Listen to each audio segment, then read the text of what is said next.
Welcome all. This is the opening night of Living the American Dream. Those of you who saw Ellis Island, this is the sequel. It takes place in New York in 1907, and it deals with the immigrants coming to America, finally getting in, and then finding out what it's really like. So there's a lot of interesting conflict going on here between immigrants and Americans, between women and men, and between rich and poor.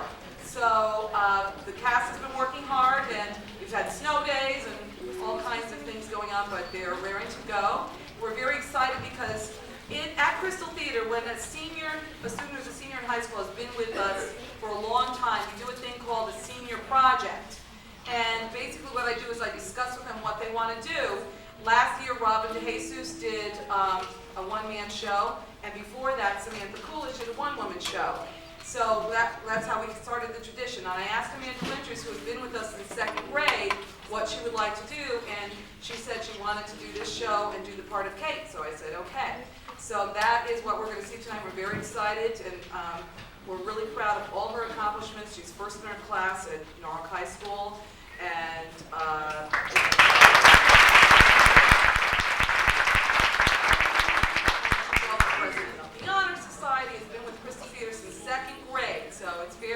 it's thrilling for us to do this project with her. And if you like her in this show, you can go see the Norwalk High show. They are doing Kiss Me Kate, and she got the lead in that. So she's going to be quite busy this year. Most of these kids are all in the ones who go to Norwalk High are all in the Norwalk High show as well. So that's why we don't do a show in the spring for them. Just a few notes. Please keep the aisles clear as the actors do come up occasionally up and down the aisles. Please no flash photography during the show. You can do your little what are those cameras? Digital cameras, that's fine. We videotape each performance, so if you would like to purchase a videotape of the performance, you can sign up for that. There's a envelope out there. They're $20 mailed to your house. Are we doing a picture CD on this one, Mariner? Yes.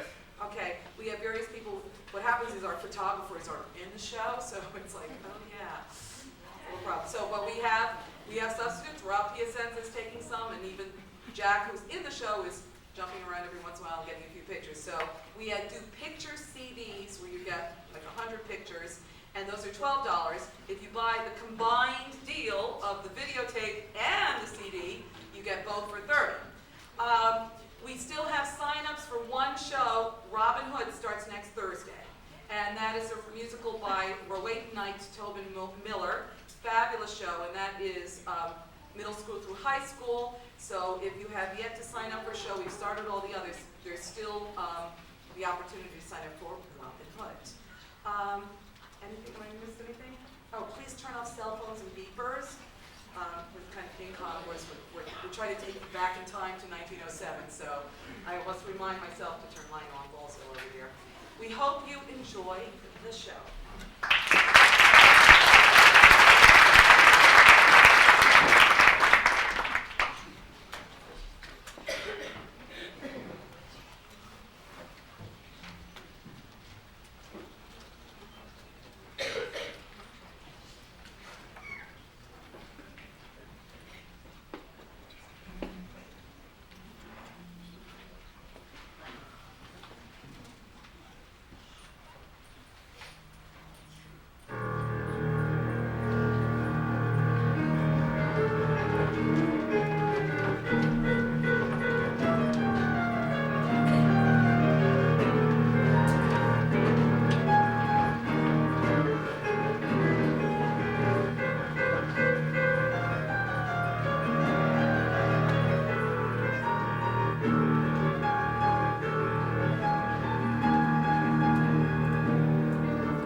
Forgive me for being so direct, but as I am to be your guide throughout this adventure, I thought I should waste no time in introducing myself.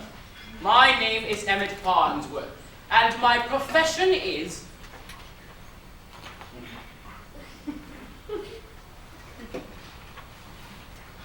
My profession is that of one who is eminently well educated, but practically ill-prepared to perform any work of the productive variety. You see, my late parents provided me with monthly stipend, which is delivered to me. If I were a moderate man, I could live modestly yet comfortably.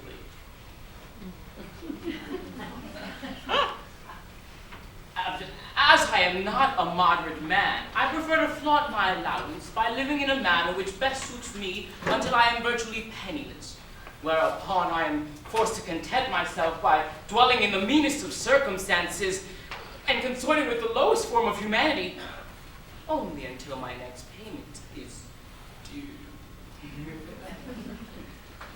So you see, I have a unique perspective on the ensuing story. But still, let me introduce you to some of our leading players.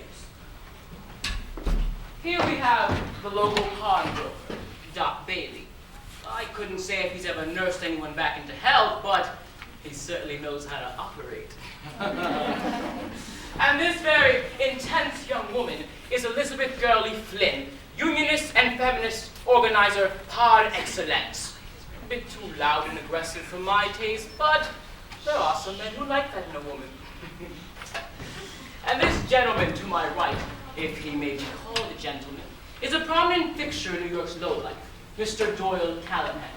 His presence here this afternoon, flaunting his latest nubile concubine, indicates an obvious attempt to procure new talent, as he calls it for his establishments. Preying upon innocent immigrant girls is one of his specialties, although he has been thwarted of late by new regulations governing the admittance of single women into these United States. But in another moment, the Ellis Island Fair will die, and this park will be swarming with a naive throng of foreigners in search of the elusive American dream. Most of them face a life of abject poverty in New York. They don't know that yet, but still, let's allow them this one afternoon of hope and excitement before the reality of 12 people to one disease-infested sunless room begins to sap the life from their veins. It's survival of the fittest, and may the best man win.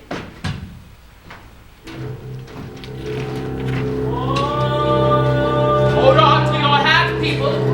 Here we go.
American dream is a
and I would have never made it if it weren't for you and Mr. Murphy.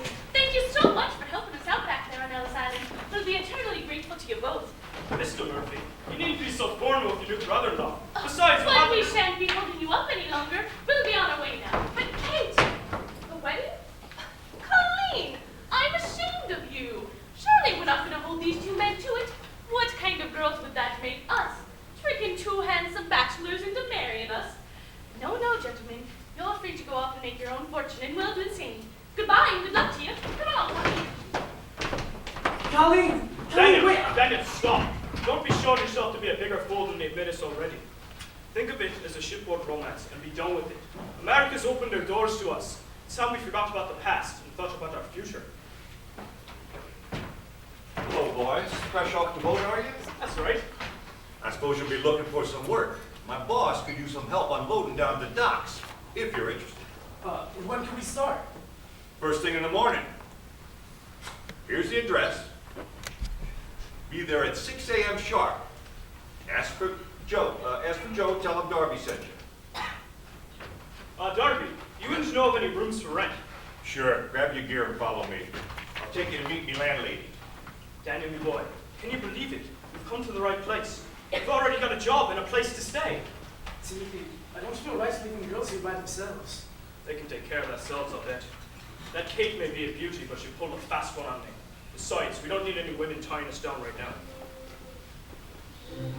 You coming, or what? We're on our way. Good evening, ladies. Do your husbands know you're gallivanting with such unseemly company? I declare, if it isn't Mr. Farnsworth, what a pleasant surprise. I can assure you, Mr. Farnsworth, we are returning from an errand of mercy. Perhaps you are unaware of my position as president of the Ladies' Aid and Temperance Society and of our work on Ellis Island. You have reminded me of your noble causes on a number of occasions, dear lady. So I have. Well then, would you be so kind as to help us in enlightening Mrs. Ellsworth? How may I help? In her zeal, Mrs. Ellsworth has taken this young Hebrew girl under her protection without first obtaining the consent of her husband. Could it be that you are becoming one of these new women, Mrs. Ellsworth? I hear it's becoming quite fashionable. That dreadful woman should be shot. She believes in free love. How novel. Miss Flint is a dedicated reformer. She may be a bit impatient, but her heart is in the right place. Miss Anderson is entirely right. And as for me, Mr. Farnsworth, I'm simply doing my duty as a good Samaritan. I saw an injustice and I'm taking steps to correct it. Ah, Miss Ellsworth, you are known as much for your kind heart as for your beauty. Still, don't you think it would be more appropriate if she were to entrust the girl to Miss Anderson, who will be working at the settlement house? I don't think I met Miss Anderson. Why, forgive our poor manners, Mr. Farnsworth. Edith Farnsworth, may I present Miss Bernice Anderson. How do you do? I am enchanted, Miss Enchanted. I don't know how Mr. Farnsworth has eluded the ladies this long, but he is a very eligible bachelor. A confirmed bachelor, Miss Sutton. Since you have been lost to me, I sincerely hope your husband appreciates his good fortune, but I really must be going. I have a pressing engagement to get to. Will you ladies be fine by yourself? Thank you, Mr. Farnsworth. We'll be fine. Good What? day. Isn't he charming? It seems the mysterious Farnsworth is a bit impertinent, if you ask me. Now, Mrs. Ellsworth, as I was saying, Thank you for your concern, Mrs. MacArthur. But I would really like to discuss things with my husband before I make any decisions. Oh, I think I see my driver. Goodbye, ladies. Oh, come along, Mila. Colleen, get back here! Where do you think you're going? After me husband. You'll never find him now. Thanks to you. Why did I ever listen to you? Because I'm your older sister and I know what's best for you. But I love Daniel. Love? What do you know about love? Believe me, you'll forget about him in a week. No, I won't, Kate. I'm not like you.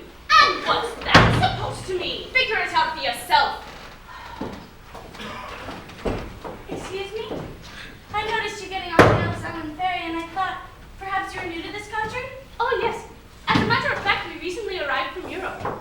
Ireland, I venture to guess? And proud of it, too. I meant no offense. My employer, Mr. Doyle Callahan, is second-generation Irish himself. It appears America's been good to him. Mr. Callahan is a very prominent businessman here in New York. No small accomplishment. You say you work for him, miss. What is it that you do? I'm an entertainer An entertainer. at the Ebony Star. It's a very exclusive nightclub here in Harlem. Only the finest people frequent the establishment. I see. Mr. Callahan is always on the lookout for new talent. Oh, and that's why you've come over here. Well, I thought perhaps you might like to work for him. Miss Anderson, everything is just fine. We were having a lovely conversation with our new American acquaintance, Miss Saint. Miss Emerson. Miss Saint, how do you do? My name is Rebecca Anderson from the Henry Street Settlement. Settlement. I've heard of the place. Are you a nurse? No, I'm temporarily working on a project for President Roosevelt on Ellis Island. I assisted Miss Sullivan and her sister with their entry to the United States, along with their husbands. Their husbands. How noble. Well, I really must be going. It was a pleasure to meet you, Miss Sullivan. Or should I say Mrs. O'Reilly. Mrs. O'Reilly. If you should need to contact me for any reason, there's my card. It's been nice chatting with you all. Good day. Mrs. O'Reilly really should be more careful in New York. There are many unscrupulous people who would be willing to take advantage of a young woman. Where are your new husbands? They went ahead to look for a place to stay. I see. Why don't you tell her the truth, Mrs. O'Reilly? Kate sent them on their way, and now we have no place to go. Sent them on their... Oh, I'm sorry. Well, you can come to me with the Immigrant settlement if you like. We always keep a list of available rooms, and I'm sure we can help you find some employment. That sounds like a good plan. We'll be most grateful to you. Won't we, Kate? Yes. Grateful, very grateful. Then we'd best get moving along. It's getting dark, and unescorted females are considered fair game in New York at night. My fellow Americans, the powers that be tell us that women are delicate, yet many among you are forced to work the 12-hour day, 6 days a week, amidst the suffocating dust of sweatshops and the clanging din of machinery.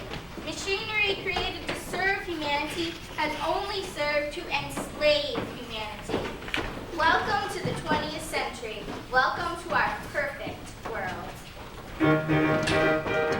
Welcome to the age of innocence, to our perfect world. The upper class protects us with diligence, as into the 20th century we're hurled headlong into peace, prosperity. Progress comes with its disparity. Kindness is shown with increasing rarity in our perfect world. Welcome to our golden interlude, to our perfect world. City living's changing our attitude. Big business has our undying gratitude. Women's suffrage prohibition. Unionism and the rest are relieving the middle class of its inhibitions and putting us to the test. We expect the best. We won't settle for less. Time to have a ball. To lead a life of excess. Build a little cottage in Newport if you got the wherewithal. Buy a yacht and become a sailing sport. Cut the workman's wages to pay for it all. Money Can buy just about anything. See a new dance or hear Caruso sing. Passion and independence are everything in our perfect world. The latest inventions take the country by storm. The telephone and light bulb are becoming the norm. The fancy automobile is now the latest rage. Nickelodeon's replacing law and actor on the stage. Welcome to the age of innocence, to our perfect world. The upper class protects us with diligence.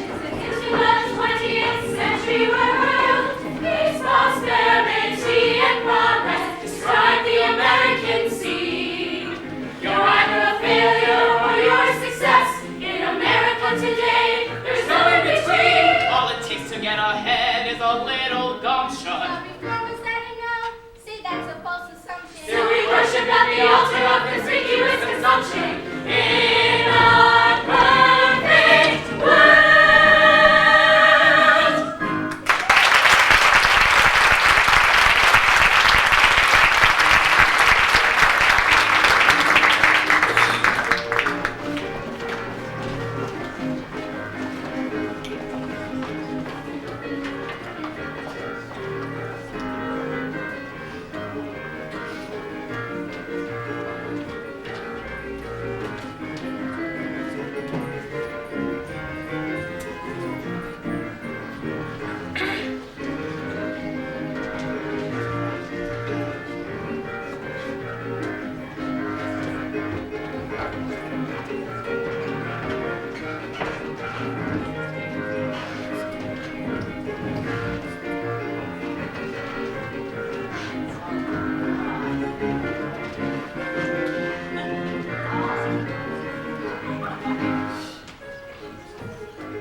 Hello?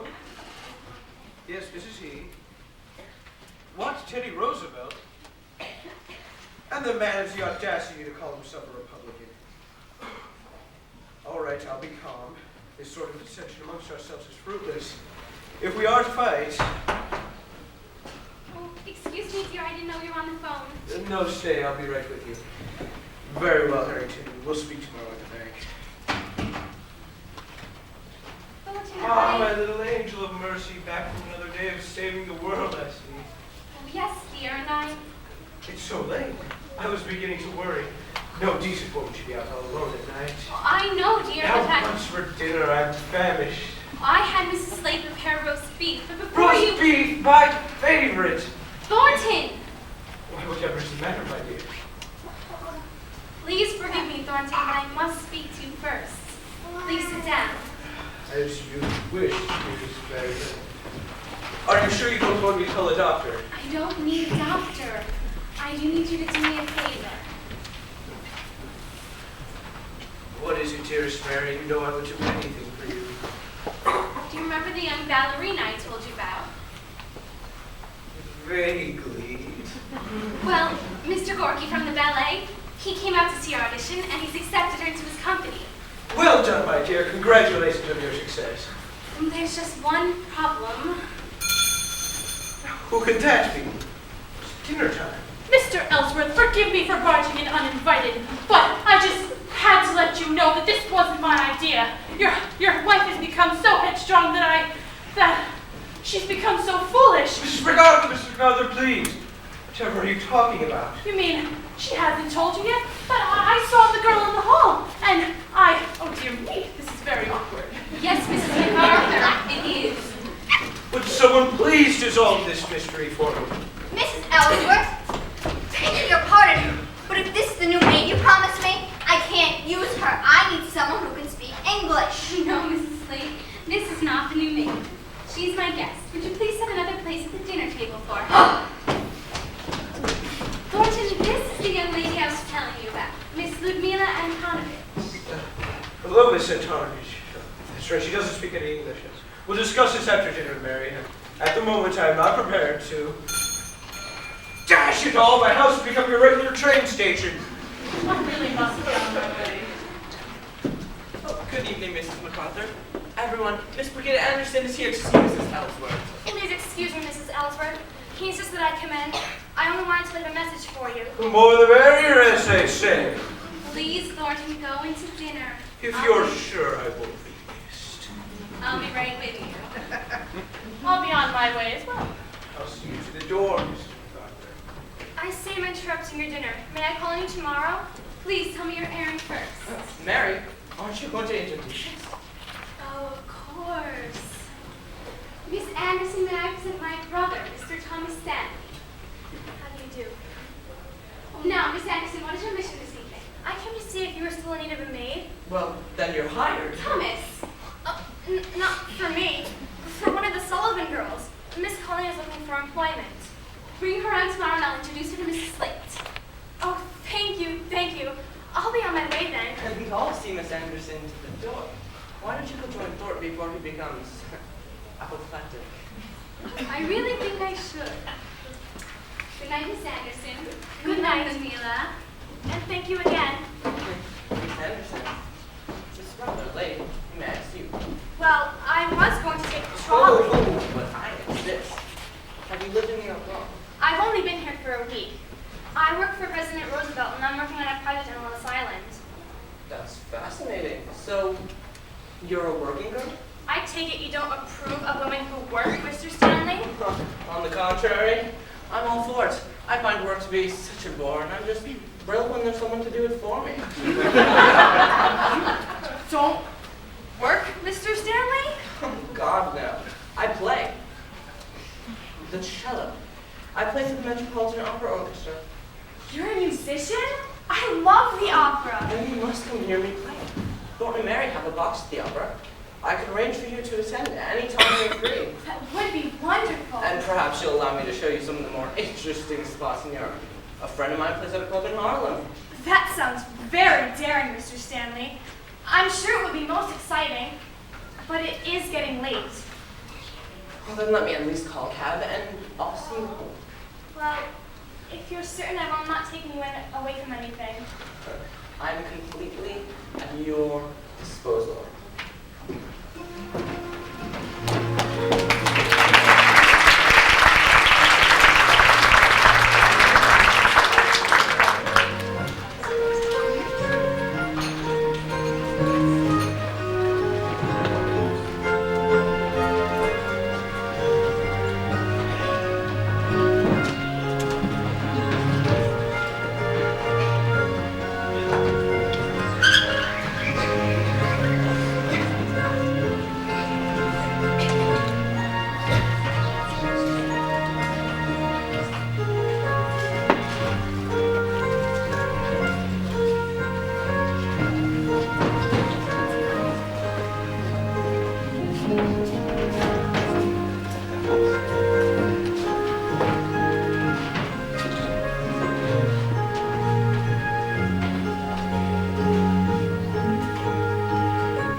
Come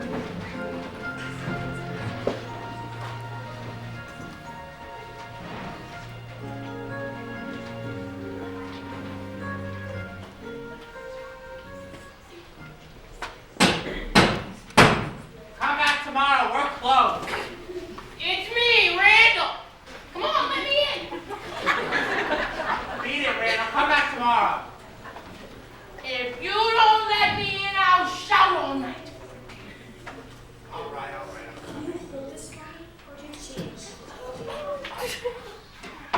You're a day late, Randall. Am I?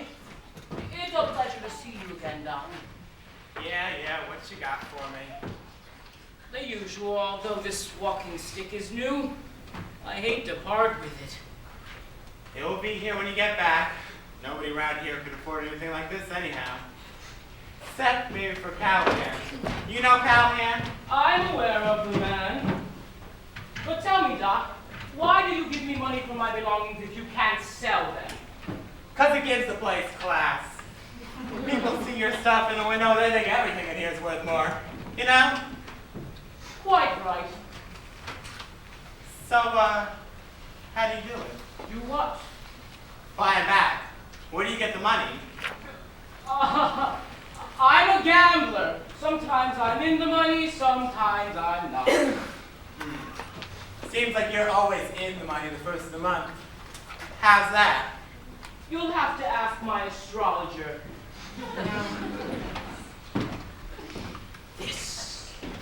This is a true work of art, and oh so practical. And this won't work. Have you got anything a bit shoddier? How about this? It'll do.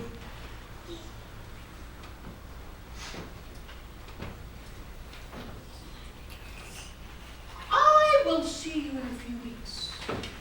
If I have another winning streak. Here you go. Oh.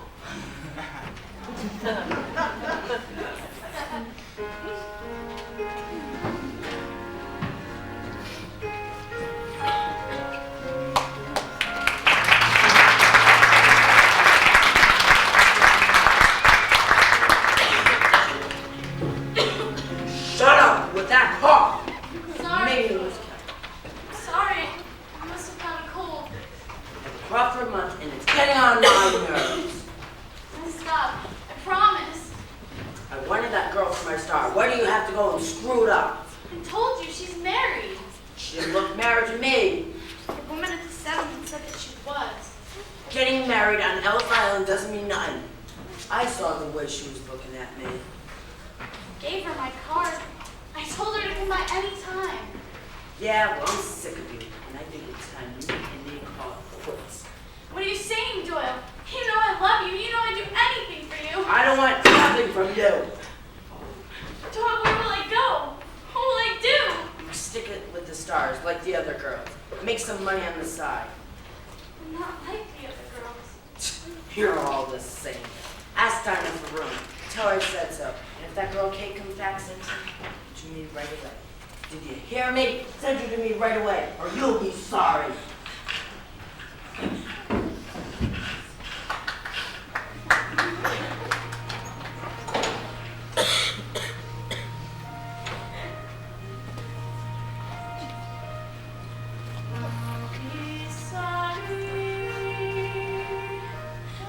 Yes, I'm sorry. You make me sorry. I'm alive. I'm sorry that I met you, that I ever let you lead me on till there was no place to go. Lead me on far from the me I knew 3 months ago. It's easy to fall when you've got nothing.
matter with you?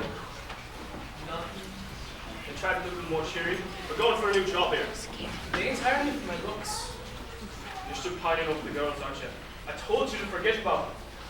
It's bad luck, I tell you. Getting married and losing your wife on the same day. You'll get over it. Let's go in, or we'll be late. Hey, bud.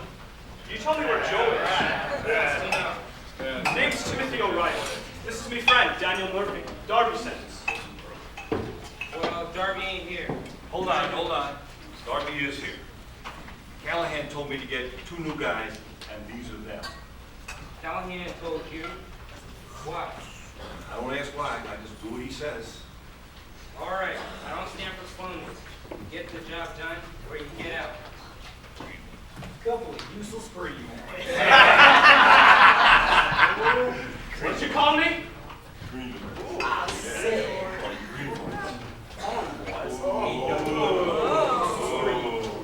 And I say, I ain't no weakling. Why don't you try for yourself?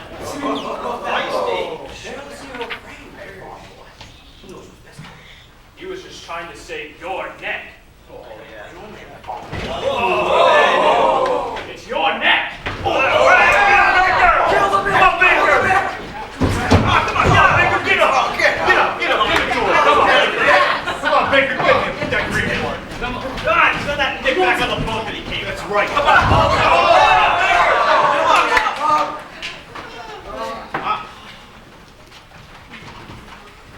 Hey, you're pretty good with those fists. Thanks. You could pick up some extra money fighting. How's that? Well, Doyle Callahan holds prize fights here at night. And he thinks you got potential. He'd like to arrange a couple of fights for you. What do you think? Well, you have to speak to your manager. Handles me business. What's your name, kid? Me name's Daniel Murphy, and my fighter's name is O'Reilly. Timothy O'Reilly. Hold on. Mr. Callahan, I'd like to introduce you to Timothy O'Reilly. Pretty good fighting out there, Kate. Where did you learn to take care of yourself? Working with the freedom fighters back home. Freedom fighters, eh? Well, keep it up. You might even get to fight Brisby. Brisby? Yeah, he's the champion around here. Not for long. Huh, you got the right attitude. Darby, buy these boys a drink on me. Can we come back for it later, Mr. Callahan? We really want this job. Darby, fix it. These boys want to come back later. I'm working to start it, Mr. C. Then tell whoever's next to take care of these boys for me. Sure thing, boss. Sure thing.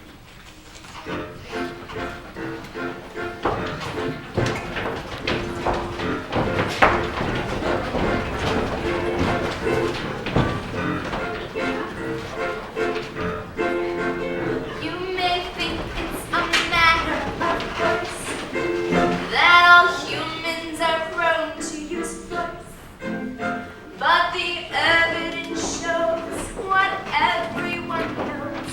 There can be no valid objection that when violence is involved, the matter is solved.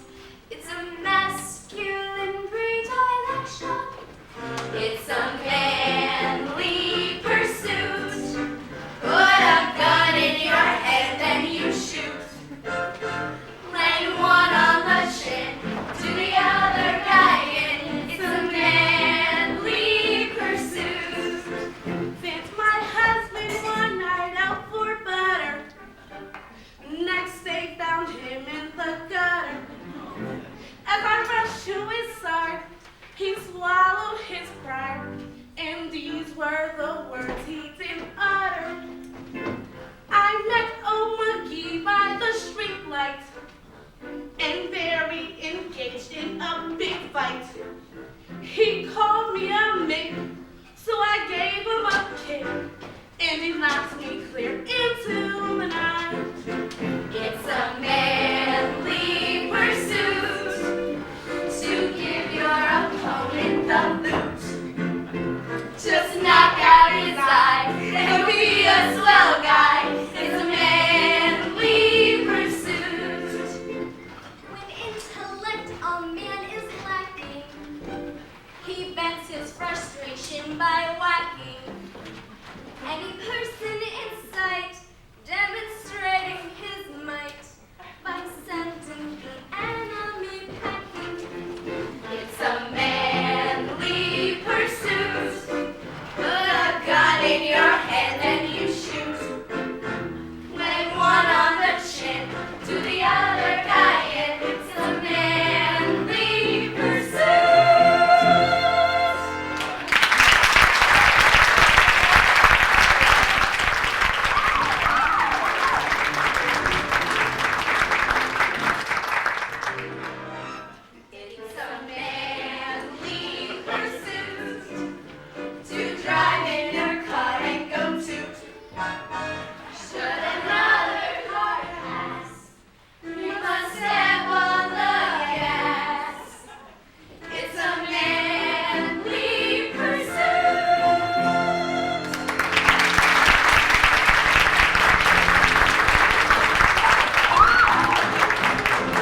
me she was looking for a maid.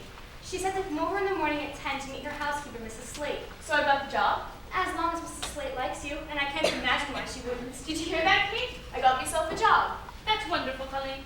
Maybe I'll be lucky today as well. I'm sure if you go to the factories, you'll find something there. Seamstresses are always in demand around here. Now, Colleen, you better hurry if you want to be there on time. I'm ready. Are we going to walk? No, we'll take the trolley. My treat this time. Good luck on your job hunt, Kate. See you later, Kate. Are you going to be all right alone? Don't worry about me. I'll be fine. But I won't be settling for any maid's job. I didn't come to America for that. Something more. Is it wrong to want something more? After all, that's what I came here for. Something more.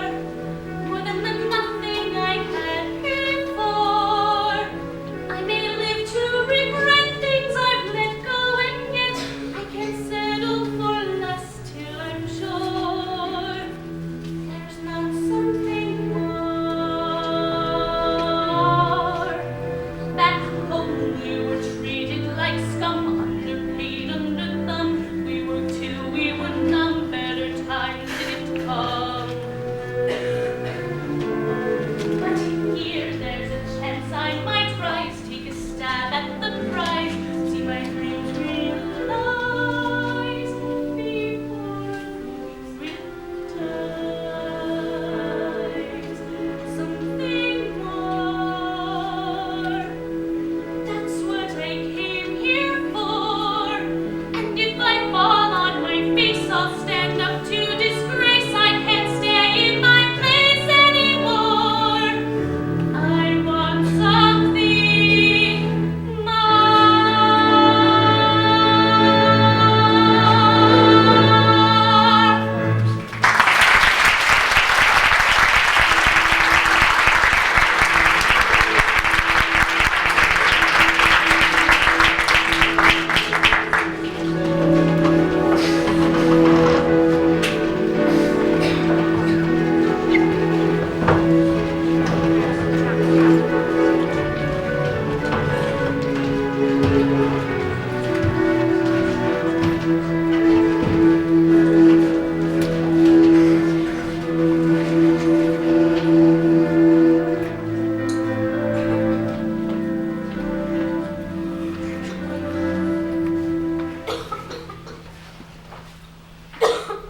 Emma?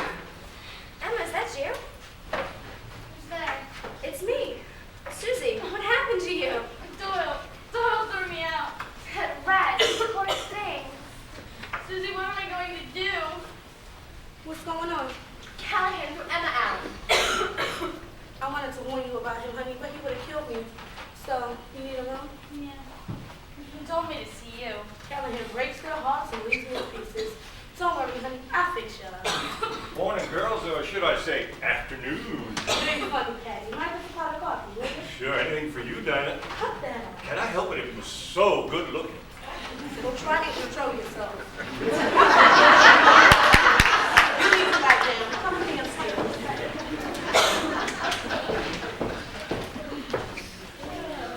What's Emma doing here so early? Doyle. Should have known. Maybe we should call ourselves Doyle Lexus instead of the Ebony Stars. What do you think? On second thought, I don't want anyone to know. I'd be out of here in a second if I had another job.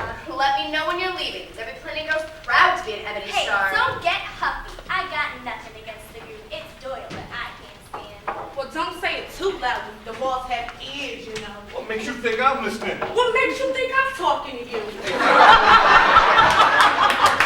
I got no love for Callahan, but I gotta work for a living too. Excuse me? Is this the Ebony Star? Yeah, honey, it is, but we ain't open. Come back tonight. Is Miss Saint here? She gave me a card and she said if I needed a job, I should come here. She said Mr. Callahan might have something for me. Oh. I'm sure he'll have something for you. Miss Saint is ill. What can I do for you? I'm looking for a job. I just came over here from Ireland. You don't say! I'm sorry, miss, but we don't need anybody right now. But Miss Saint said that... And Miss Saint was quite right. I'll take it from here, Dinah. Doyle County, at your service. Pleased to meet you, Mr. Callahan. I didn't mean to cause any problems. Miss Saint, you might have a job for me? Can you sing or dance? No. I didn't have much time for singing or dancing back home. You're an American now, dear. Anything's possible. But maybe you can start as a hostess. A hostess? That's a high-paying word for a barmaid. I know it doesn't sound very glamorous for a girl as beautiful as yourself, but you can make some pretty good tips here. We got high-class clientele at this time. So, what do you say? I say you've got yourself a hostess, Mr. Callahan. Darby, this is Miss... Sullivan. Kate Sullivan. Show Miss Sullivan the ropes. But first, you need something proper here. We have a strict dress code at the start. I'm afraid I don't have much money for clothing right now. Don't worry about a thing. Dinah, take Miss Sullivan shopping for some decent clothes and put it on my bill. Oh no, Mr. Callahan, I couldn't possibly accept. Nonsense. As a representative of the Star, you need to look your best. And it's only good business on my part. Dinah, I'm counting on your good taste and judgment. I'll do my best, Mr. Kelly.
Modern times are a curse.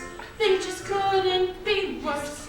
What with moral behavior's decline, men are only too swift to give honor short shrift and reveal themselves all to be swine. When a merit's so bitter, you chance to consider, make sure that his character shines. If he's not up to snuff, tell him you've had enough. You won't tolerate his designs. Tell him I'm not ready for love. When you find that push comes to shove, tell him, dear, you must wait. I cannot set the date, for I'm not ready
must be forced to. Mary, you have company. Excuse me for interrupting. No, come in, Thomas. This is Miss Flynn. Pleased to meet you, Miss Flynn. And this is my friend, the soon-to-be famous composer, Andre Lucian. Oh, you thought we were police. I'm honored to meet you, ladies. I'm afraid I must be going now. And Mrs. Ellsworth, please excuse my forceful nature. Moderation is not one of my virtues. Must you leave so soon? I'm afraid I have a speech to prepare. It was a pleasure meeting you. Good day, and thank you once again, Mrs. Ellsworth. She's quite the firebrand. If I were your dear sister, I'd keep quiet about this little meeting in front of the door. Why, whatever do you mean, Thomas? Nothing. Not a thing. But let us attend the matter at hand. Andre has consented to teach Ludmilla English. That's wonderful, Monsieur Lucian. When can you begin? I play piano and ballet for Mr. Gorky in grade 6, and I must be at the Ebony Star tonight in the evening. The Ebony Star? Oh, that's the nightclub that I took Miss Anderson. Excuse me, you remember. You've been seeing a lot of Miss Anderson, haven't you? Well, I'd see her all the time if up to me. Up to you? You mean you finally met a woman who refuses to swoon at your feet? Well, she says she's not ready for love. I see. Well, Mr. Lucian, I could have our driver pick you and Ludmilla up at the ballet, and then you could teach her English over dinner here at the house. Are you sure it wouldn't be too much of an imposition? Oh, not at all. And you love Ludmilla. She's such a quiet, demure young lady. Oh, Mr. Gorky! I hate him! I must go back! My dear Ludmilla, what's wrong? What's happening? I hate him! Perhaps you could speak to her. Why?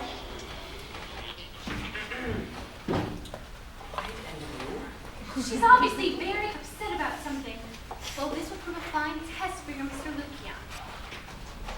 It appears Mr. Gorky has placed her in the back row. I told her because she was such a hideous dancer that he had to hide her so he wouldn't embarrass the other girls. You're quite a diplomat, Mr. Lucian. Oh, it's true. Miss Antonovich is a brilliant dancer. She should be the star of the ballet. Well, then, why is Mr. Gorky treating her so badly? Number one, because she is a Russian Jew. And number two, Mrs. Ellsworth discovered her. And Mrs. Ellsworth is a woman. Mr. Gorky's top priority should be the good of his company. The critics have been routinely lambasting his dancers. I've heard Thornton even refer to them as lumbering elephants. I wouldn't go that far, Thomas, but Thornton is a major contributor to the ballet. Due strictly to your urging. Thornton appreciates good art. Thornton doesn't know what great art is. I know it's a sin to criticize one's own husband, but sometimes I wish he could be more like that charming Mr. Farnsworth. That man has impeccable taste in discernment. Zounds! I just had a flash of enlightenment. Well, why don't we have Andre compose a ballet for Miss Antonovich and have Thornton finance the entire thing? Thomas, you are so impetuous. But that really is a marvelous idea. Still, there's the problem of Mr. Gorky. I have it. We'll invite Gorky to a party, and excerpts from the ballet will be the surprise entertainment. Then, when Thornton comes forward to finance the project, we'll have no choice. Gorky never gets money. But how can we be sure Mr. Gorky will attend the party? Aha, we'll make it my engagement party, and he'll be under social obligation to attend. After all, you are the major contributor. Your engagement party? Your engagement to whom? Miss Anderson, of course. I thought she said she was not ready for love. Well, I'm sure I can convince her otherwise. In the services of art, of course. Thomas, you are incorrigible. Very well, if you can convince Miss Anderson to marry you, I will do my best to persuade Thornton to back this project. Okay, well, what do you say, Andre? Could you have a ballet ready in a couple of months? Mr. Stanley, Mrs. Ellsworth, I'm speechless. I take that as a yes.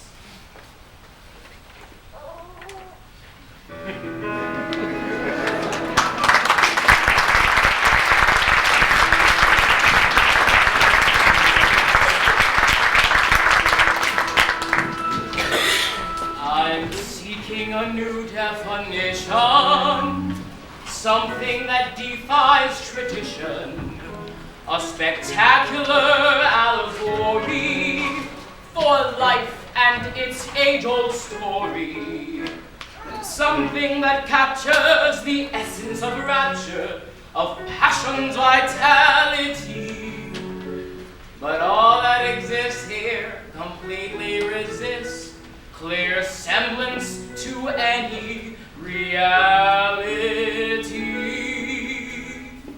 And they call it art. It's a world apart. Yes, they call it art, 'cause it comes from the heart. Those of us who are in the position to contribute to culture's addition are searching for that perfect measure, for determining if something's a treasure. One must always take care not to overly dare to exceed the bounds of good taste, to expend one's finances on poor songs and dances would be embarrassing as well as a waste. Some say to play properly one must suffer and never use wealth as a buffer. Just because I'm in a good position doesn't mean I can play with precision. The mundane is aborted, my thinking's transported when music commands my attention. Though some call me appalling, there's no greater calling than adhering to music's convention. And they call it art. It's a world apart. Yes, they call it art, 'cause it comes from the heart. For me, music's my only compulsion. It explodes from me like a convulsion. My soul generates a creation. To play is my one salvation. I may be controversial, but despite reversal, I proceed on my arduous trail, always seeking perfection, often changing direction, hoping inspiration will prevail. And they call it art. It's a world apart. Yes, they call it art, 'cause it comes from the heart. Men like me may not need education, but we can overcome our low station. By investing in art, we can look like we're smart and attain our social expectations. In painting I nude, never thought of as rude, which causes me some consternation. For when the showgirl's half nude, it's considered quite lewd. Where's the justice in that situation? And they call it art. They call it art. It's a world apart. It's a world apart. Yes, they call it art. They call it art. 'Cause it comes from the heart. If it's got sincerity, they'll excuse vulgarity. So don't analyze it till it falls apart. Just call it art.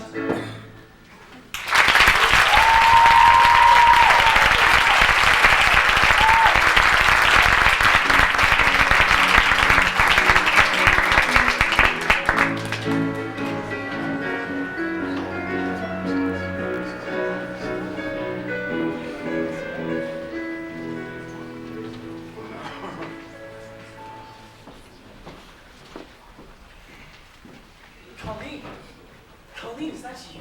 Daniel? Daniel Murphy? You look wonderful. So American. Do you think so? Absolutely. Where are you working? Mrs. Ellsworth, the rich lady who took in the Russian dancer?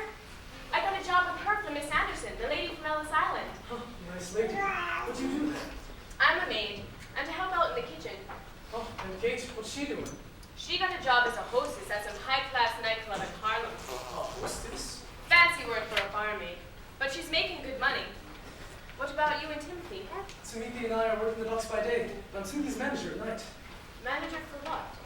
Timothy's hot temper is finally done us some good. He's prize fighting, believe it or not.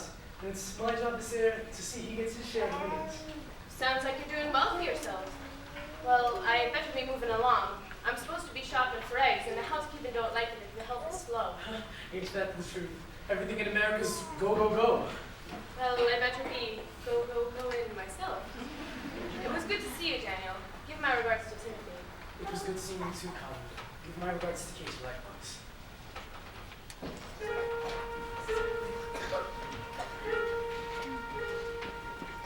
If I leave now, if I hold on to my heart, if I hold on to my heart, I don't know how I can keep from falling apart. to keep from falling apart. I keep seeing green and green, and how it's gonna be when we're together. How can I walk away, knowing that part of me will stay with her? How can I walk away? How can I walk away from her when my heart says stay? I've made this mistake before. Will I make that mistake once more? What am I waiting for? How can I walk away, knowing that part of me will stay with her? How can I walk away? How can I walk away from her? But if I take the next step, But if will I I be take the closing the next door step, on a part of my life will I be that I still closing the longing door for? Will I look back with regret on a life part I of can't forget? still longing for? Should I go through my life a ring of years? Or will I act for myself? No, they call us but fools. How can I walk away, knowing that part of me will stay with her? How can I walk away? How can I walk away from her when my heart says stay? I made this mistake before. Will I make that mistake once more? What am I waiting for? How can I walk away, hurting this way, knowing my heart will stay? I love her. I can't walk away. I can't walk away. I can't walk away.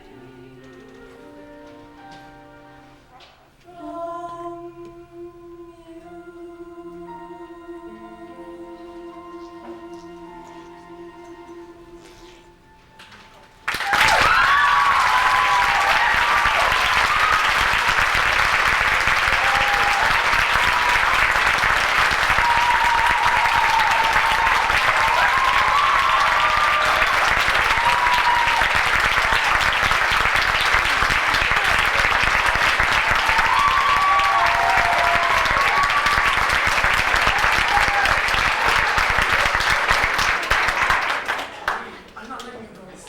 What are we going to do? I can't just leave Kate in the lurch. She doesn't make enough money to live on her own. Timothy and I are living in a wretched hole. Doesn't even have a window. I'd be embarrassed for you to see it.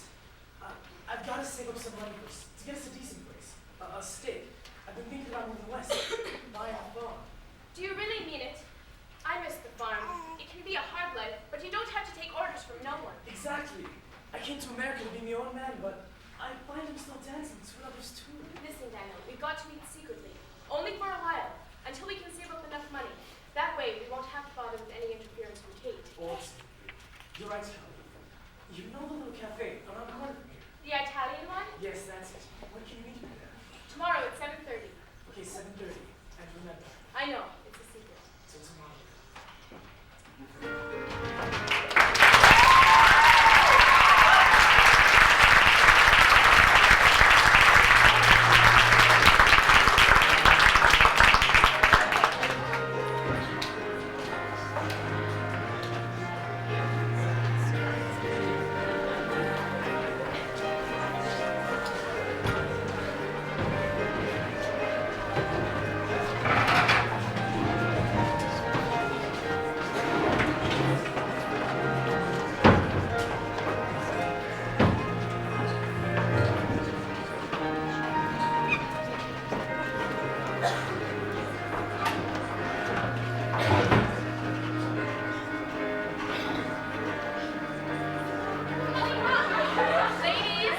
Ladies, welcome to the Henry Street Settlement. My name is Greta Anderson, and on behalf of our director, Miss Lillian Wald, I'd like to thank you all for coming. Tonight, you have been invited to hear a very dynamic speaker and dedicated reformer. Would you please welcome Miss Elizabeth Gurley Flynn. Thank you, Miss Anderson, and thank you all for your warm reception. Ladies, I must first ask you to examine your minds. Who among you feels incapable of telling right from wrong? Women are denied the vote because we are inferior. Inferior to whom? And who are our judges? The very men who wish to suppress us? This is America. Where is our freedom? How will we realize the American dream?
risen above the flesh.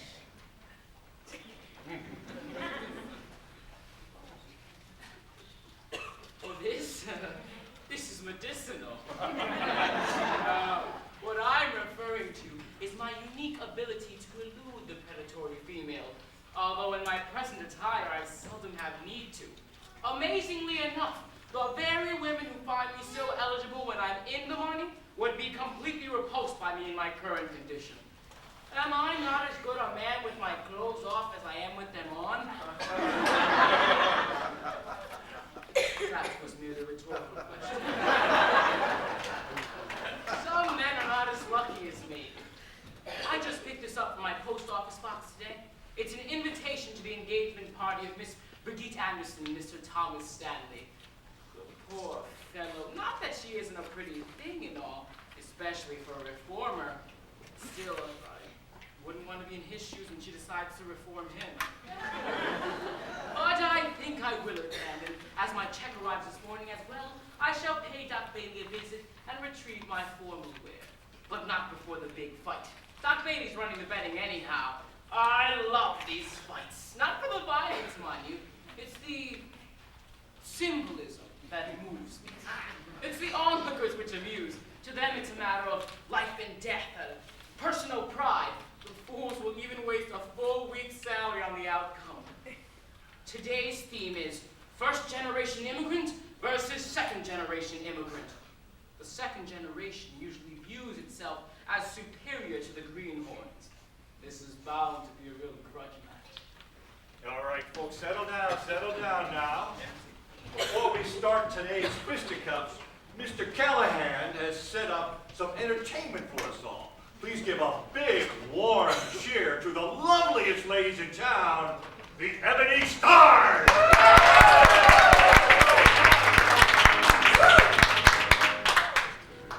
When you told me you cared, I held my breath.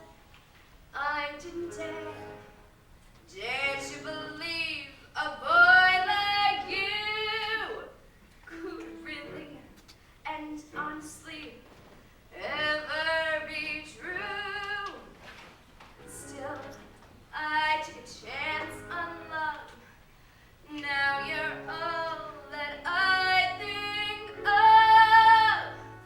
Oh, I'm feeling blue, and it's all because of you.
should be too.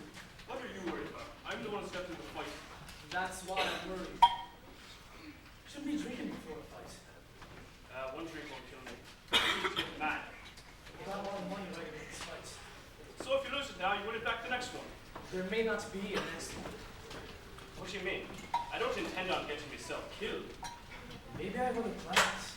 Maybe I don't feel like standing around here forever. Other plans? What kind of plans? Ladies and gents,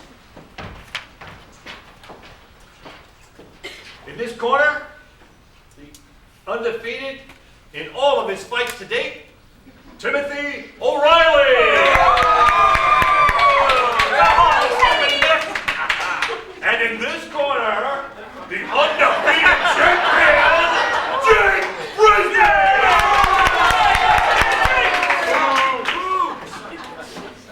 Now, men, I don't have to tell you about the rules, cause there ain't none.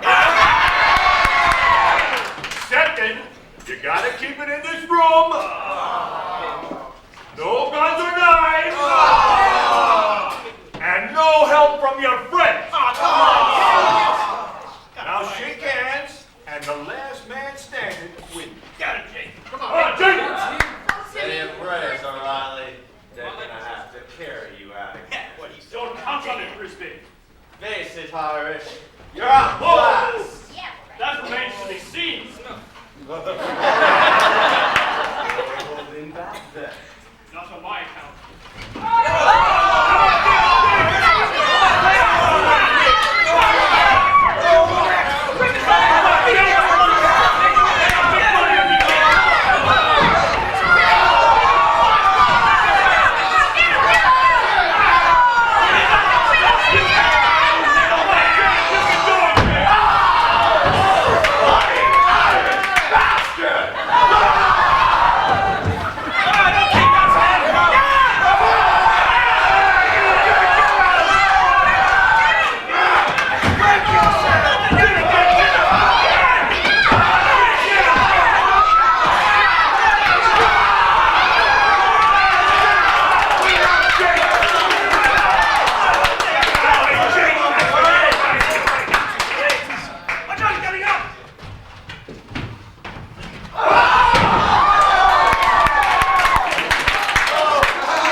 Ladies and gentlemen, the new winner and undefeated champion, Timothy O'Reilly.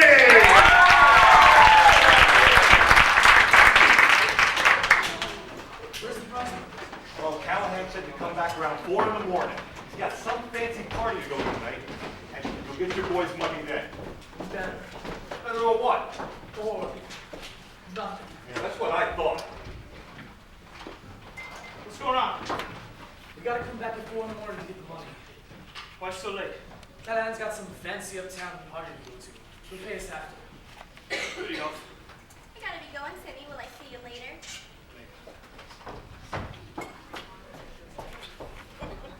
You weren't very used to. I'm a married man, remember.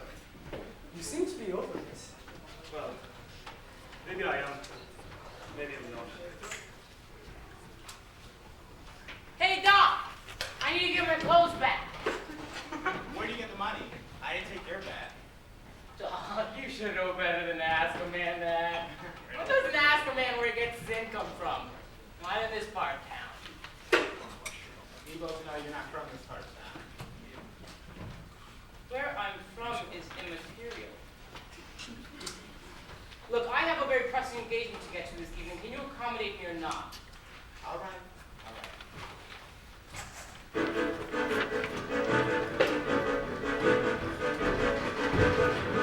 It's a man's world, ain't no doubt about it. It's a man's world, with power or without it, like Tyrannosaurus Rex, with love and sex, 'cause it's a man's world. It's a man's world, yes, it's rough and tumble. It's a man's world, the roof of those who stumble. We never quit, it's survival of the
Can't we finish this quickly? I really would like to look my best this evening. Why don't you run along, dear? You are looking awfully peaked. We'll handle the details. I will leave it to you then. Please, don't do anything radical. We'll leave the radicalism to your future husband, my dear. So now I'm a radical? She was only joking, Thomas. I'm off to ready myself. Till this evening. This evening it is then. Now, Mr. Stanley, I noticed a mistake on the guest list. Oh, really? Yes, it seems there's a Mr. Doyle Callahan, I guess, listed here. Yes, well that's correct. I invited him. I fell in love with Miss Anderson at his club. Yes, but he's so common. But not commonplace. Mr. Stanley, the bounds of propriety require us. Mrs. MacArthur, I do not allow myself to be bound by propriety, or anything else for that matter. Ah, but that was the old Thomas. I'm afraid I'm missing your point, Thornton. You will soon be bound by the holy bonds of matrimony, my good man. I've made my commitment of my own free will. I do not feel bound. You may feel any way you like, but the law says you are still bound. Am I to understand you think of me as your jailer, then? Oh, certainly not. I'm simply reveling in the idea of someone finally taming your wayward brother. Do I detect a note of envy in that remark, Thornton? Merely satisfaction that you are last coming of age and accepting responsibility. If you're trying to dissuade me from marrying Miss Anderson, it's simply not. I'm trying nothing of the kind. I simply came here to retrieve a cigar, then I'm off to the club. Don't be late, dear. You see, Thomas, this is how your freedom begins to erode. Thornton, really? Oh, sorry, dearest Mary. I'll see you all this evening. Now, Mrs. Ellsworth, about the entertainment. That's to be surprised, Mrs. Sutton. Well, don't you think you should tell us? After all, we are orchestrating this event. Yes, and we appreciate that, but Mary and I have the matters under control. Don't worry, we have something wonderful planned. But it is getting late, ladies, and we all need to prepare ourselves, so... We'll be on our way. Tonight will be a triumph, my dear. I'm sure of it. I've sent for Andre Miss Antonovich so that we can finalize our plans. And I've made sure that Mr. Gorky will be here tonight. I know this is rather underhanded of me to do, but he's left me with no choice. Well, all's fair in the love and the arts. Or wait, is that Mother Moore? I'm sorry we're late. I had to play for the empty start. So early in the day. Mr. Callahan made us perform before the big prize pit. Oh, and who won?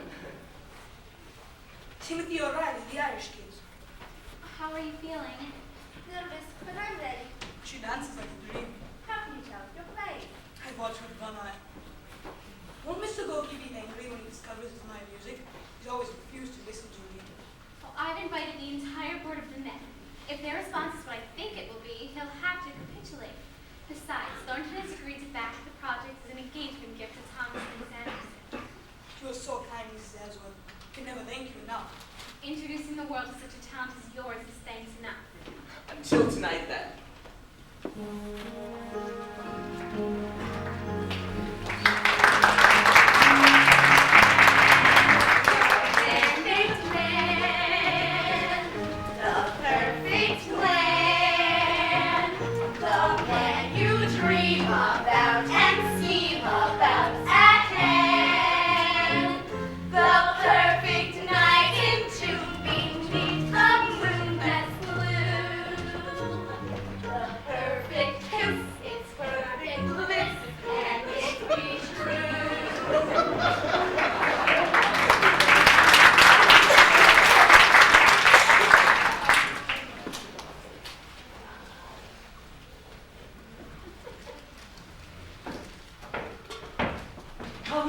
I know, he won. How did you go so fast? I overheard Mr. Lucan telling Mrs. Ellsworth. How much did you win? Oh, enough to get us out of here. And the sooner the better. Start packing, Callie. We're going west. What will I tell Kate? I thought she was shacking up with Callahan. Timothy doesn't know, does he? No, Callahan don't share his private life with us. He'll drive me crazy. Even though he pretends otherwise. What would drive me crazy? Well, Connie, this is certainly a surprise. How have you been? It's good to see you, Timothy. I've been fine. Looks like there's more here than meets the eye. What's going on, Daniel? It's It's time you knew, Timothy. Colleen and I have been meeting secretly for a few months now. What? Why? I knew you wouldn't approve, but I didn't want to hear it. So that's why you've been so standoffish with the ladies. Why should I care who you see?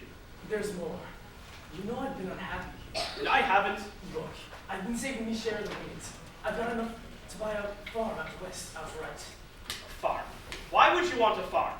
I can't stand it, Vincent. I came to America to be my own man. Oh, and I thought we came because we was running from the law. That was part of it. I want my own place. And Colleen's coming with me. And what am I going to do for a manager? Oh, you're joking. Callahan won't be too happy to manage you, now that you'll be out of prison.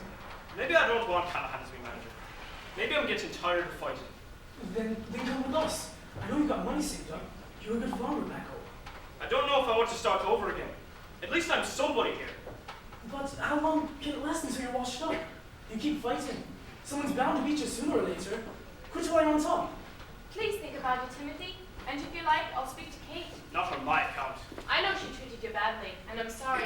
But she had this dream about getting rich quick. I know she liked you. I know she liked you a lot. You could have fooled me.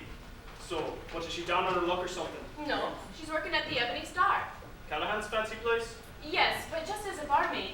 She doesn't know I've been seeing Daniel and... You two would make a fine pair of spies. She's been talking about you lately, saying things like, I wonder what became of the boys, and like that. Oh, you mean like, I wonder what became of those two fools we conned into marrying us? You could have said no! I could have.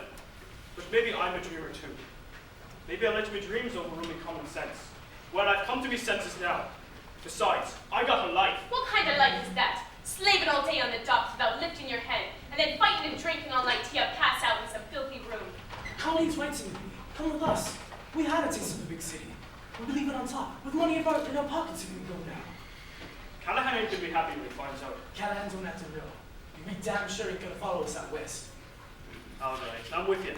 But we gotta get our money first, and I ain't making any promises about farming or that Vixen Kate. That's it, Timothy. You'll see, we'll make a go of it. Now, Colleen, Timothy and I have got to meet Callahan for one more to get the money. You start packing. Don't tell no one yet, except for Kate. I'm working the big party tonight. I won't see Kate till the morning. I'm glad you're coming with us, Timothy. We'll meet back here tomorrow at noon, ready to go.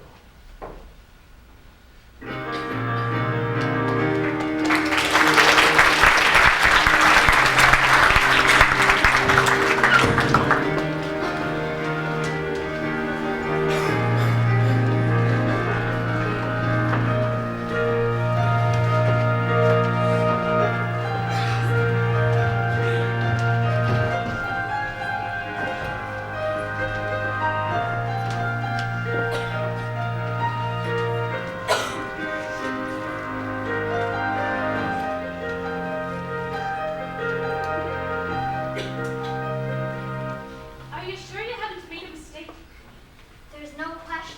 She has tuberculosis and she's had it for some time now. Emma, you need bed rest.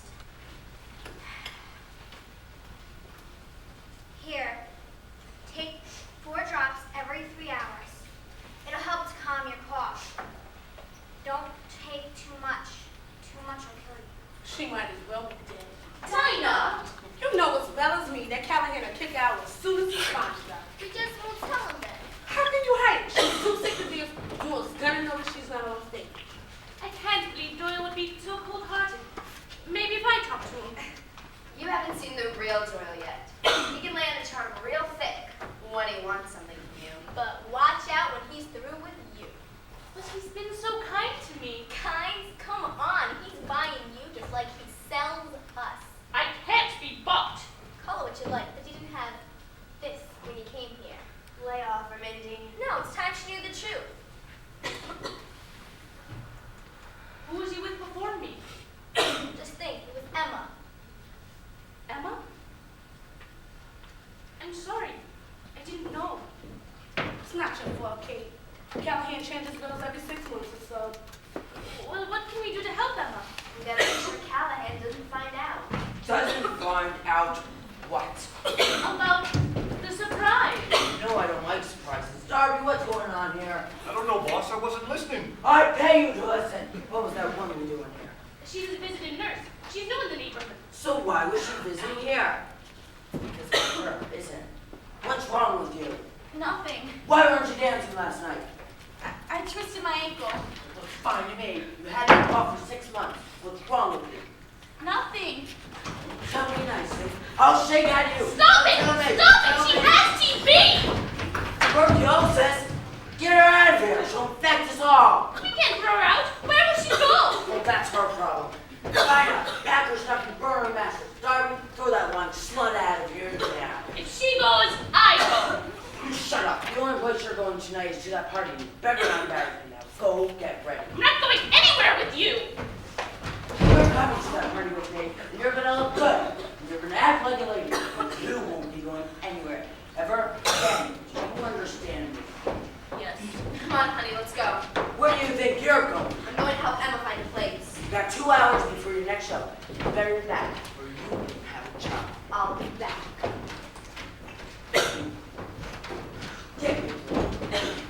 A man's gotta know how to handle women. They're all liars. Make sure you tell me if that girl's late for her first show. Sure thing, boss.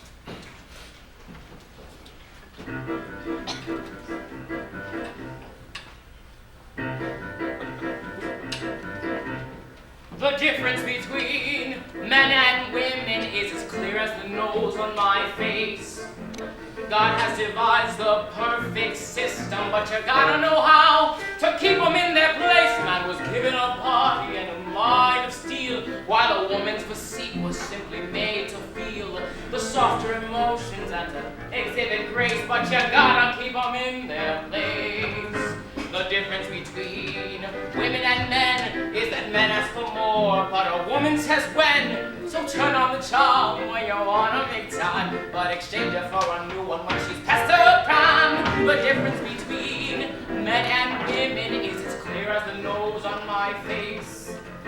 God has devised the perfect system, but you gotta keep them in their place. The difference between men and women, it's a matter of philosophy.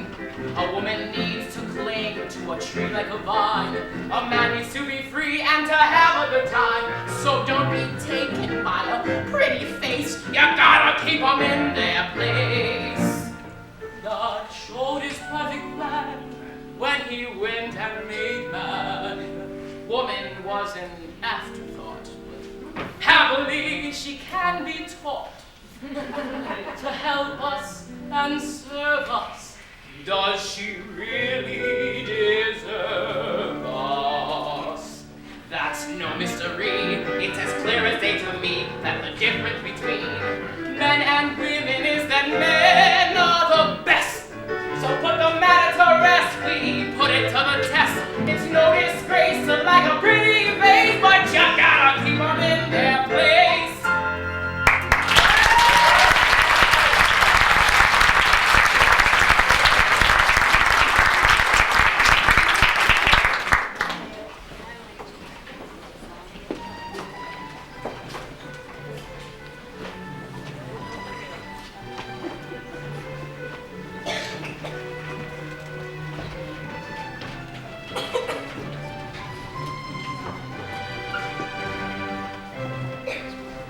Miss Kate Sullivan and Mr. Doyle Callahan.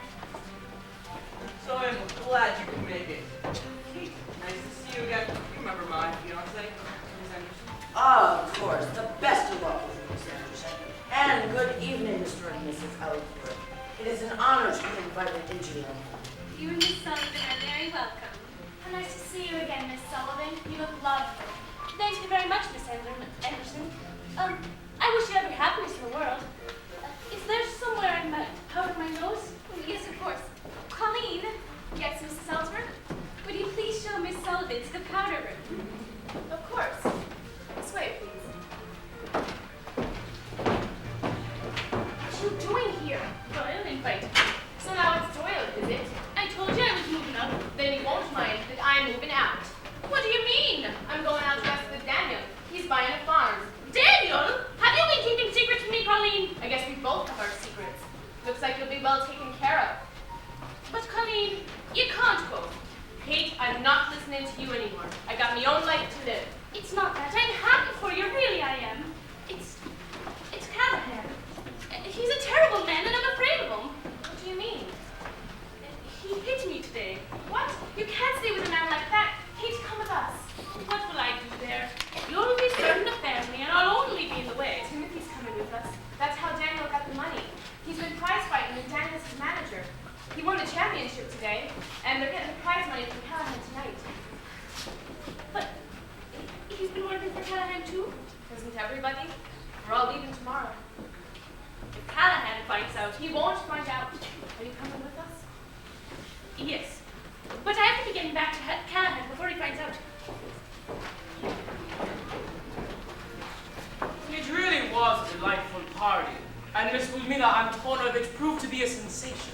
and the romantic music composed by André Lupion caused more than one doe into the swoon. I did experience an uncomfortable moment upon being introduced to Mr. Doyle Callahan, but to my joy, he failed to recognize me. It's so nice to see a happy ending. Unfortunately, happy endings are not for everyone.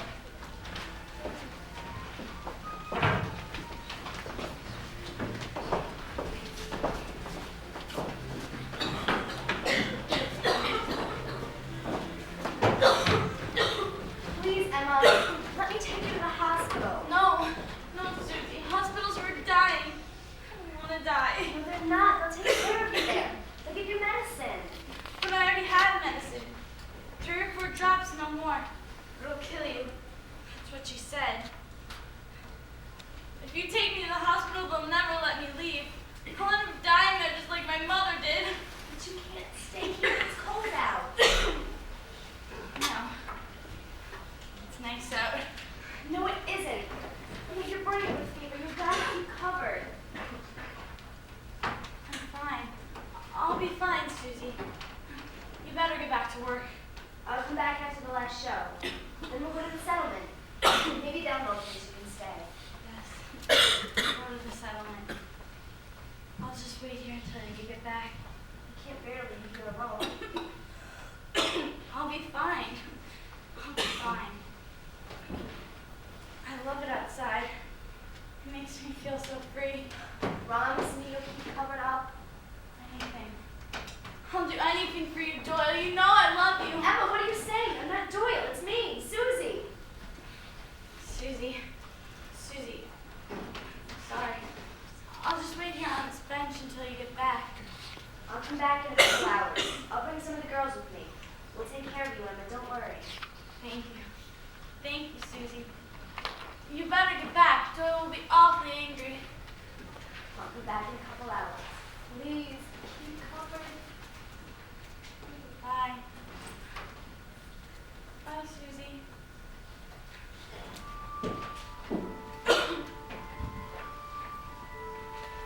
It's so nice outside.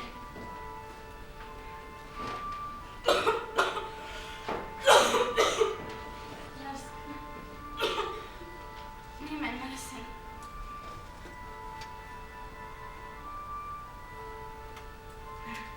That's better. It's so much better.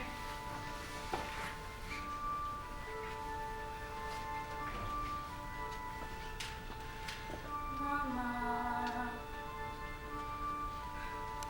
is that you?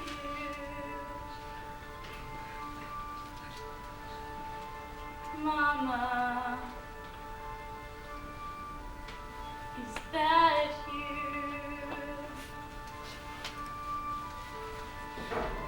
No, don't walk away from me now. Stay, I need you now even more. Beautiful, you're so beautiful. I want to be with you again. Mama, help me to end all this pain. I'm talking now.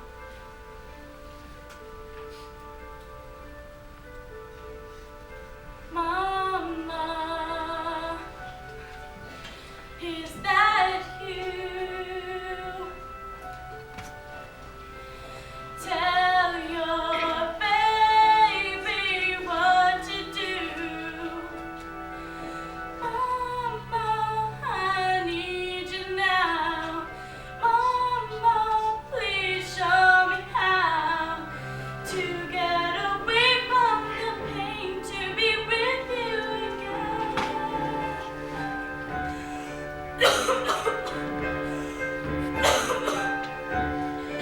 Mama.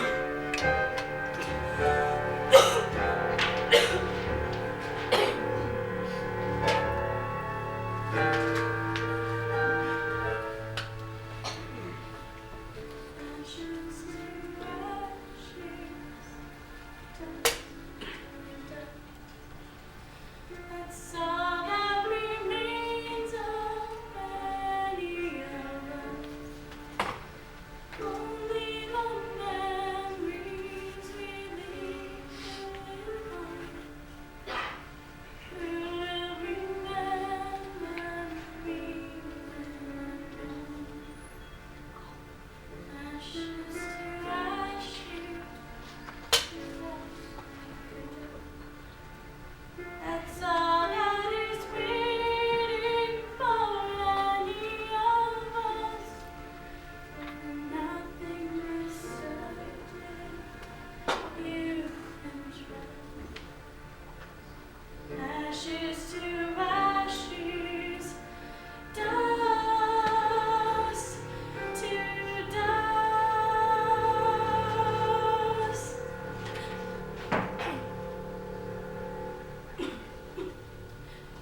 back to work. I'll come back after the last show. Then we'll go to the settlement. Maybe they'll know a place you can stay. Yes. Go to the settlement. I'll just wait here until you get back. You can't bear to leave here alone. I'll be fine. I'll be fine. I love it outside. It makes me feel so free. Promise me you'll keep covered up. Anything. I'll do anything for you, Doyle. You know I love you. Emma, what are you saying? I'm not Doyle. It's me, Susie. Susie. Sorry. I'll just wait here on this bench until you get back. I'll come back in a couple hours. I'll bring some of the girls with me.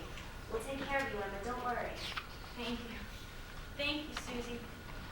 You better get back. Doyle will be awfully angry. I'll come back in a couple hours. Please, keep covered. Bye.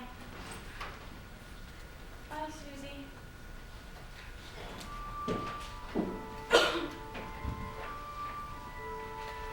It's so nice outside.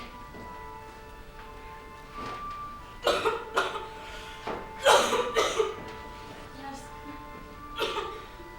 Give me my medicine.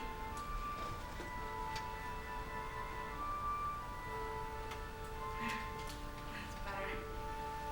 That's so much better.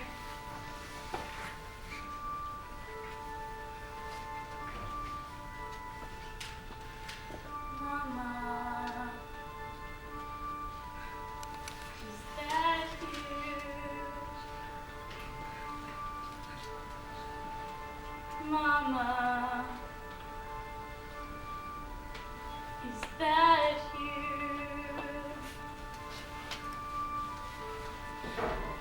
No, don't walk away from me now.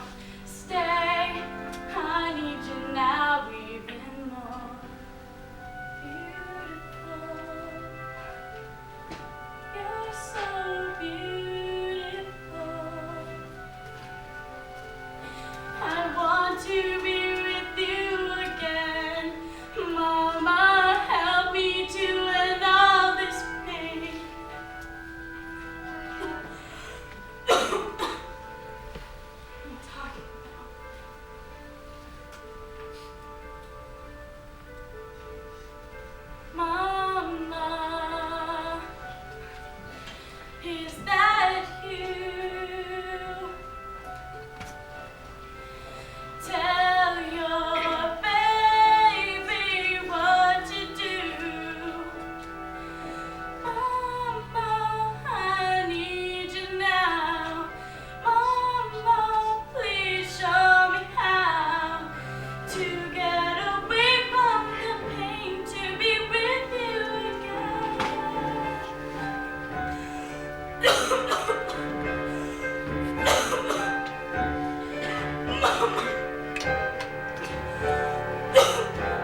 Congratulations, O'Reilly. Excuse me, Mr. Callahan. I didn't mean to interrupt you and your lady friend. Kate, this is Timothy O'Reilly. Timothy, this is Kate Sullivan. How do you do, Mr. O'Reilly? Pleasure to meet you, Miss Sullivan. Have you got the money, Mr. Callahan? Yeah, sure. Come with me in the back. It's in the safe. You wait here.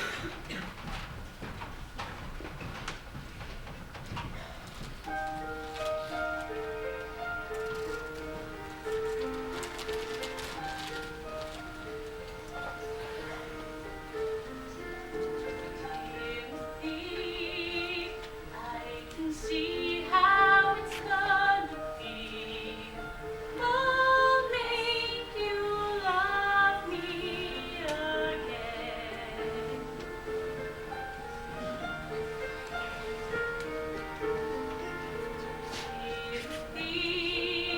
I can see how it's gonna be.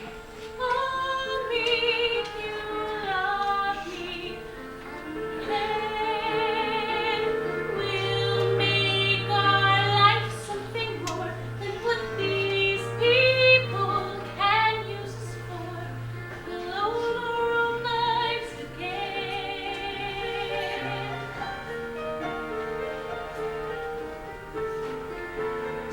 Timothy, I can see how it's gonna be when you're with me. I'll make you forget what's past. I've come to my senses at last. I'm no longer blinded by a dream that wasn't real. My eyes are wide open. Now I can admit what I feel. Sometimes you wish for something, then when you get it, it's not what you want, and so you regret it. But now there's a second chance for me, and I can see how it's gonna be.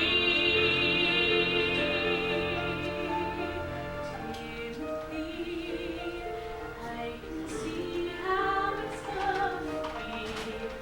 I'll make you love me again.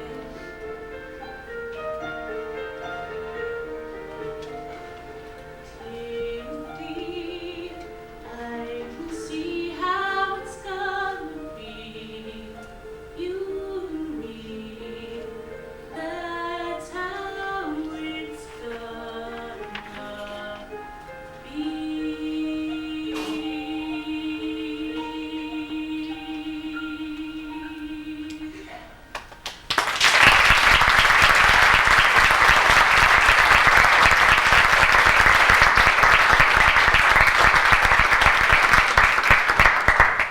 Kate, what is it? What's the matter? It's Emma. She's dead.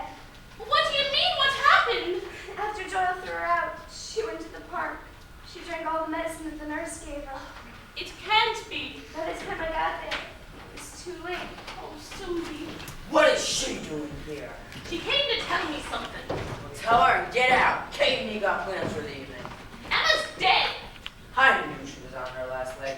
Well, I'll be lucky if you don't all come down with it now. She killed herself because you threw her out on the street. You're a heartless pig, and I never want to see you again. Nobody talks to me like that. Let go of me! Now you let That's enough, Callahan. mind Leave her alone. your business. It is my business. That's my wife you're striking.